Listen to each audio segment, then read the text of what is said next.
প্রতীক্ষার অবসান ঘটিয়ে শুক্রবার মিরপুরে শুরু হচ্ছে বাংলাদেশ পাকিস্তান সিরিজের প্রথম টেস্ট। মিরপুরে তপ্ত রোদ আর ভ্যাপসা গরম উপেক্ষা করে নিজেদের শেষ মুহূর্তের প্রস্তুতিতে ব্যস্ত দুই দল। একদিকে যেমন গতির ঝড় তুলছেন নাহিদ রানা ও শাহিন আফ্রিদিরা, অন্যদিকে ব্যাট হাতে নিজেদের ঝালিয়ে নিচ্ছেন মুশফিক বাবররা।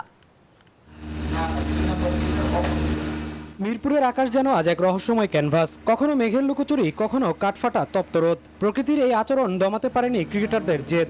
টেস্ট সিরিজকে সামনে রেখে ব্যস্ত মিরপুর শেরেবাংলা জাতীয় ক্রিকেট স্টেডিয়াম।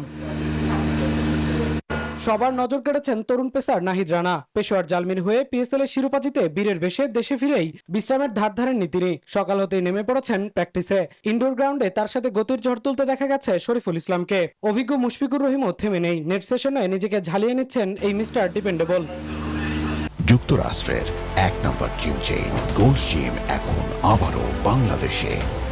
বসুন্ধরা আবাসিক এলাকা ও বসুন্ধরা সিটি শপিং মলে। মাঠের মাঝে দেখা গেল টিম ম্যানেজমেন্টের গভীর আলোচনা। অধিনায়ক নাজমুল হোসেন শান্ত, প্রধান কোচ ফিল সিমন্স এবং প্রধান নির্বাচক হাবিবুল বাশার সুমন। তাদের শরীরী ভাষায় স্পষ্ট, পাকিস্তানের বিপক্ষে ৮-৬ পরিকল্পনা সাজাচ্ছে টাইগাররা।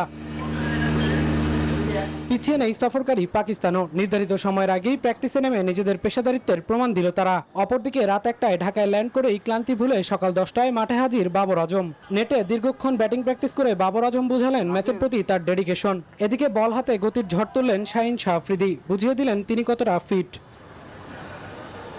টেস্ট ক্রিকেটের চিরাচরিত আভিজাত্য আর রোমান্স নিয়ে শুক্রবার মুখোমুখি হচ্ছে দুই দল। মিরপুরের তপ্ত আবহাওয়ায় মাঠের লড়াই কতটা উত্তাপ ছড়ায়, এখন সেটাই দেখার অপেক্ষা।